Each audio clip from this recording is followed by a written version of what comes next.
We're at the section now where we're going to be looking at our sample with an oil immersion objective. I'm using an EVOS FL inverted microscope. This is a digital fluorescence microscope that uses LED for fluorescence illumination. And my sample is on the stage here. I've got a cover slip slide. The slide sample is molecular probe slide number 1. It's their bovine pulmonary artery endothelial cell sample. It's been stained with Alexafluor 488 against actin via phalloidin. And it's got mitotracker red staining the mitochondria and DAPI staining the cell nuclei. So what I'm going to start off with is my 20x objective in order to find a cell of interest here. And so I'm ready to go. I'm going to turn on my light and look on the screen and move around here, bring this into focus, find a cell of interest, just kind of move around. Actually, that one that's in the center looks pretty good. I think we'll go with that one. So the idea is to just kind of get your sample queued up so that you have the cell of interest in the center at low magnification. And then what we're going to do is switch over to our 100x objective, put the oil on the objective, and bring that into focus with the sample. So in order to do that, I'm just going to reach in here.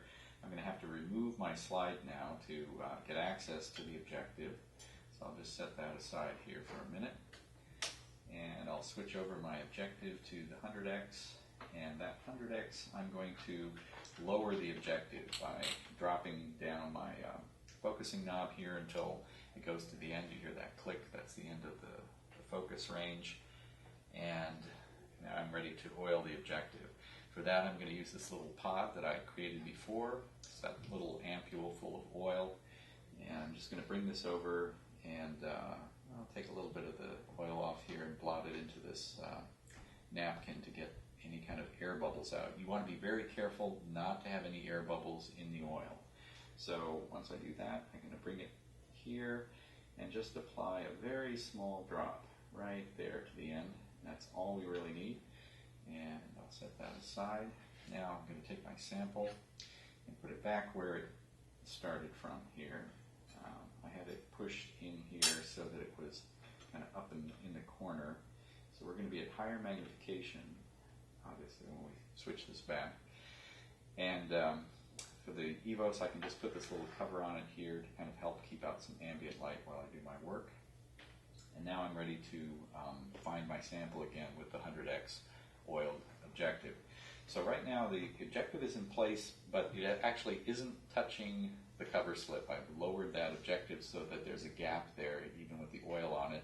What we're going to do is turn on the illumination and bring the objective up in the focal plane until it touches the cover slip. And when it touches that cover slip, as I look through here and watch the excitation light come from out of the end of the objective, when it touches the cover slip, it'll get very bright at that moment of contact. And that's when I know that my slide is very close to being in the focal plane and I can move very carefully upward and focus and find my sample.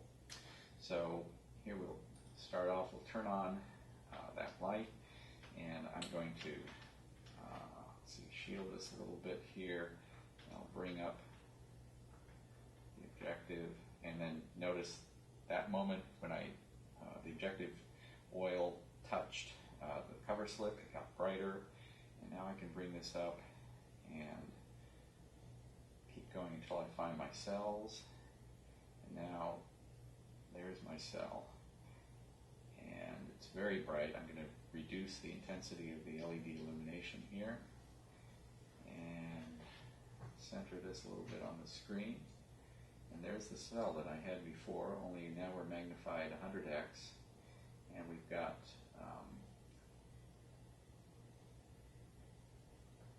let's see here, okay, there we go, and we've got a high resolution, high magnification image there. So that looks pretty good, and when I find everything that is in focus there, I can actually bring up my illumination a little bit until I'm saturating, bring it down a tad, click on capture, and I'm going to get a nice clear image of the cell. Now I'm going to switch over to the Texas Red channel, and that's going to show us what's going on with the mitochondria. turn on the light and bring this up. Maybe adjust my focal plane a little bit here to optimize it. There we go. That looks good. I'm a little saturated, so I'm going to bring this down. Click on capture. Get a nice image. Switch over to the DAPI channel. Turn the light on. Bring this up. You can see my nucleus is in pretty good focus there. Click capture. And I'm all set. Clicking on the overlay button, I get those three channels superimposed in pseudo color, and at this point I'm all set to do some adjustment to things. I can bring up the red channel a little bit here, increase its contrast, bring up the green channel if I want to see some of the details there. Again, kind of making some adjustments to that brightness and contrast. So I've got a really nice high resolution image with my oil immersion objective, and I'm all set.